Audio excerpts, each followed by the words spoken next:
BA second year political science second paper Indian political system के students, unit third में कल हमने जो लेक्चर किया था स्टार्ट, उसमें राज्यपाल पद के विषय में पढ़ा था।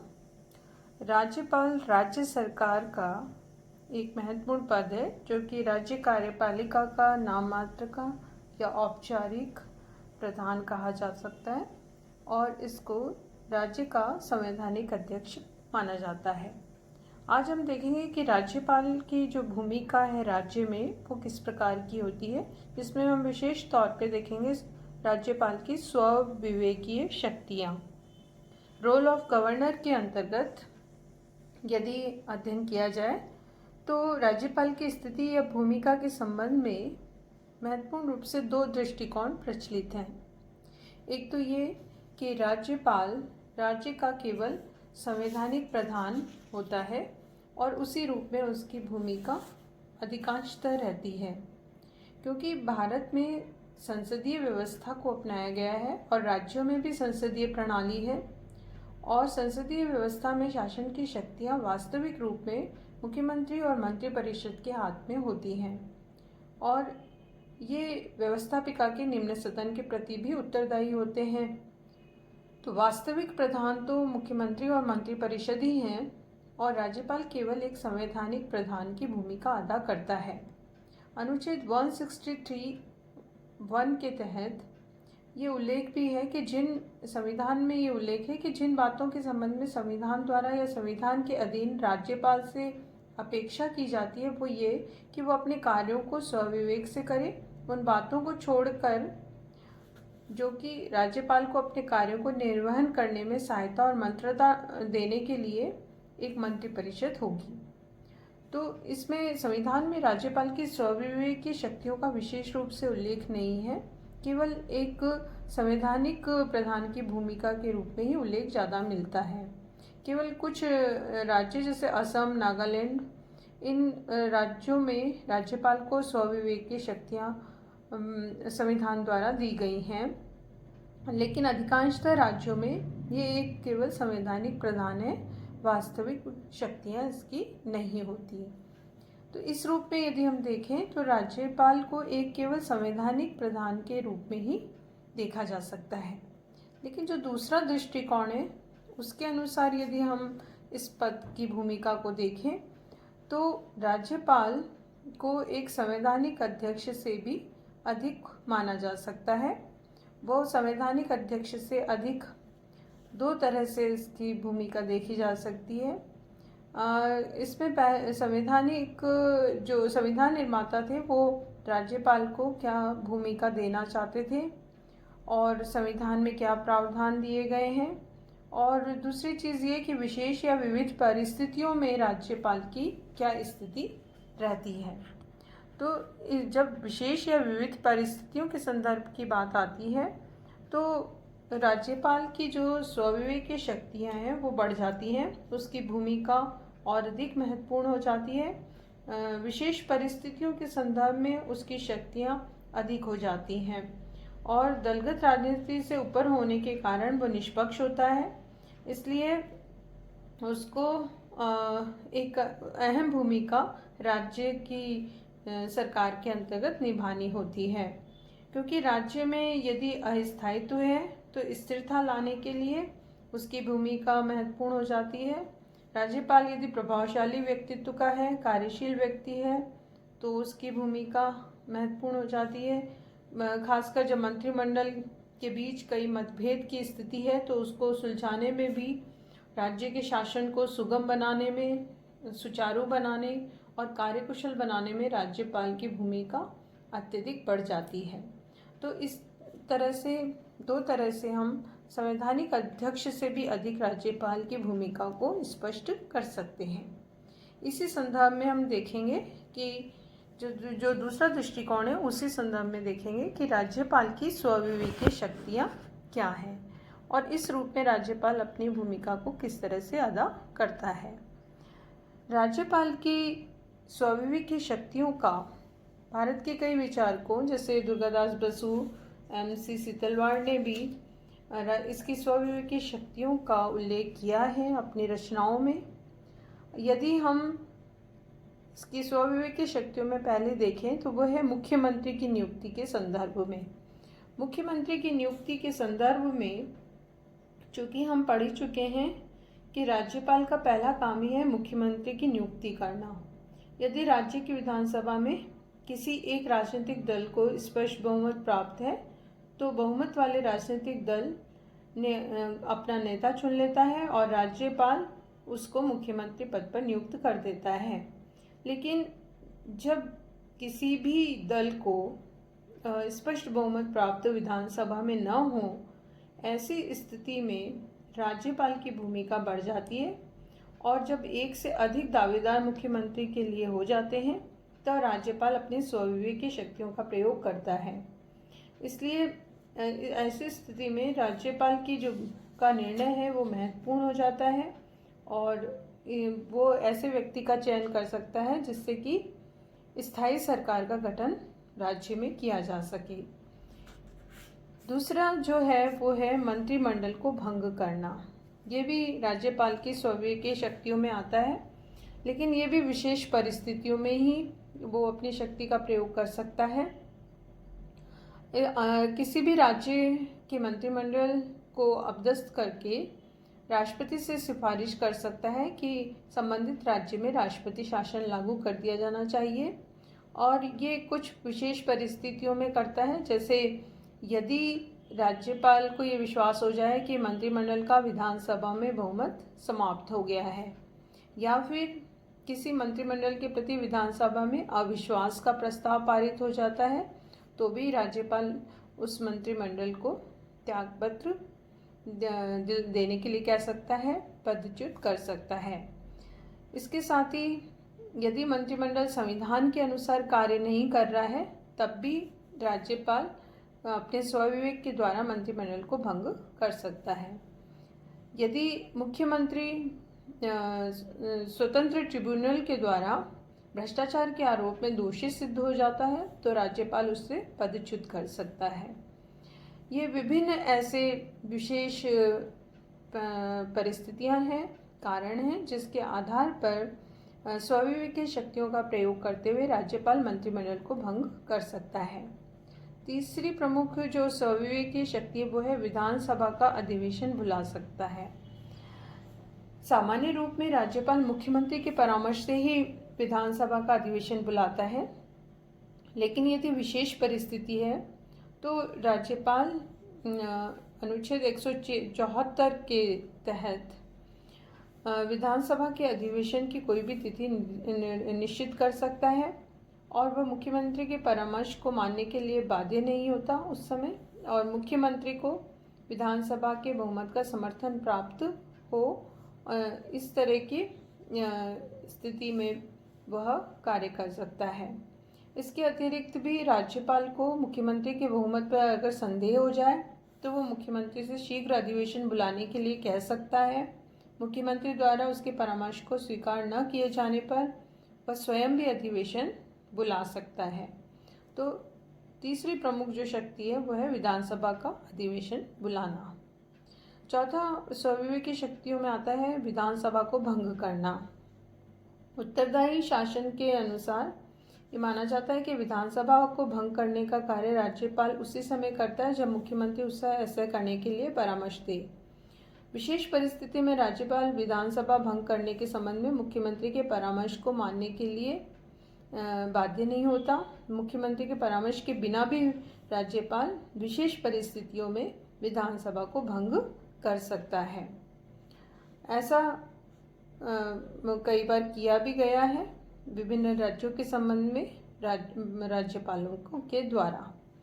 एक और जो प्रमुख स्वविवेकी शक्ति है वो है मुख्यमंत्री के विरुद्ध मुकदमा दायर करने की अनुमति देना। राज्यपाल के द्वारा किसी भी राज्य के मुख्यमंत्री के विरुद्ध मुकदमा दायर सामान्य रूप से या संवैधानिक रूप से तो नहीं किया जा सकता, लेकिन यदि कोई मुख्यमंत्री भ्रष्टाचार के आरोप से ग्रस्त है, उस पर आरोप लगा हुआ है भ्रष्टाचार का, तो राज्यपाल की शक्ति व्यवहारिक रूप से बढ़ जाती है और राज्यपाल स्वविवेक के आधार पर ये कार्य कर सकता है और वह ऐसी स्थिति में मुख्यमंत्री के विरुद्ध मुकदमा दायर करने की कार्यवाही कर सकता है। ये उसकी स्वविवेक की शक्तियों के आधार पर किया जा सकता है कि वह मुख्यमंत्री पर मुकदमा चलाने की अनुमति प्रदान कर सकता है और सर्वोच्च न्यायालय या उच्च न्यायालय के द्वारा इस तरह के कार्य करवा सकता है। मुख्यमंत्री से किसी विषय पर सूचना मांगना, ये भी इसकी स्वविवेक की शक्तियों में आता है। साथ ही राज्यपाल किसी भी संबंध में वह अगर किसी एक अकेले मंत्री ने निर्णय लिया है तो समस्त मंत्री परिषद के सामने वो निर्णय रखे, इस तरह के वो आदेश दे सकता है। साथ ही राज्यपाल विधानमंडल द्वारा पारित विधेयक को पुनर्विचार के लिए वापस भी कर सकता है और राष्ट्रपति के पास भी भेज सकता है और उससे स्वीकृति लेने के लिए कह सकता है। मुख्यमंत्री से इस बारे में वो कोई परामर्श नहीं भी ले तो भी उसकी शक्ति के आधार पर कार्य कर सकता है, जो उसकी स्वविवेक की शक्तियों के अंतर्गत आता है। इन सब बातों से ये स्पष्ट है कि राज्यपाल को राज्य की कार्यपालिका का वास्तविक प्रधान तो नहीं कहा जा सकता, लेकिन ये भी है कि वो नाममात्र का अध्यक्ष ही नहीं है, बल्कि उससे अधिक भी वो वास्तविक भूमिका, व्यवहारिक भूमिका राज्य के अंतर्गत निभा सकता है। लेकिन ये भूमिका वो तभी निभा सकता है जब कोई राज्य में विशिष्ट प्रकार की परिस्थिति पैदा हो गई हो। सामान्य परिस्थितियों में राज्यपाल की भूमिका केवल एक संवैधानिक अध्यक्ष की से अधिक नहीं होती। इसके साथ ही यदि हम देखें तो राज्य का राज्यपाल केंद्रीय सरकार का प्रतिनिधि होता है। केंद्र सरकार के प्रतिनिधि के रूप में उसकी भूमिका को देखा जा सकता है और इसको हम अनुच्छेद 256, 257, 258 और 356, 200 और 213 इन विशिष्ट संदर्भों में इसको देख सकते हैं। राज्य के राज्यपाल की दोहरी भूमिका होती है। वो एक तरफ राज्य का प्रधान होता है जिस राज्य में वो नियुक्त है और दूसरी तरफ वो केंद्र सरकार के द्वारा निर्वाचित होता है, मनोनीत होता है। इसलिए केंद्र या संघीय सरकार का अभिकर्ता या प्रतिनिधि या एजेंट होता है। संविधान निर्माता भारत में संघीय व्यवस्था स्थापित करने चाहते थे, सहयोगी संघवाद की धारणा को अपनाना चाहते थे ताकि केंद्र राज्य में अच्छे संबंध बने रहें और इसीलिए उन्होंने राज्यपाल पद को संविधान के अंतर्गत रखा। केंद्रीय सरकार के प्रतिनिधि के रूप में राज्यपाल विविध कार्य करता है, जैसे केंद्र और राज्य के बीच अच्छे संबंध बने रहे, इस चीज पर जोर देता है। अनुच्छेद 356 और 357 में केंद्र सरकार राज्य की कार्यपालिकाओं को आवश्यक निर्देश दे सकती है और ये निर्देश राज्यपाल के माध्यम से दिए जा सकते हैं। अनुच्छेद 258 के तहत केंद्र सरकार कुछ प्रशासनिक कार्य राज्य सरकार को हस्तांतरित करती है। इस संदर्भ में भी राज्यपाल की भूमिका होती है। अनुच्छेद 356 के तहत भी कुछ राष्ट्रपति को संवैधानिक संकट की रिपोर्ट राज्यपाल के द्वारा दी जाती है, केंद्र तक वो इस बात को पहुंचाता है और अगर केंद्र सरकार को उचित लगता है तो राज्यपाल के माध्यम से राज्य में राष्ट्रपति शासन की घोषणा की जा सकती है।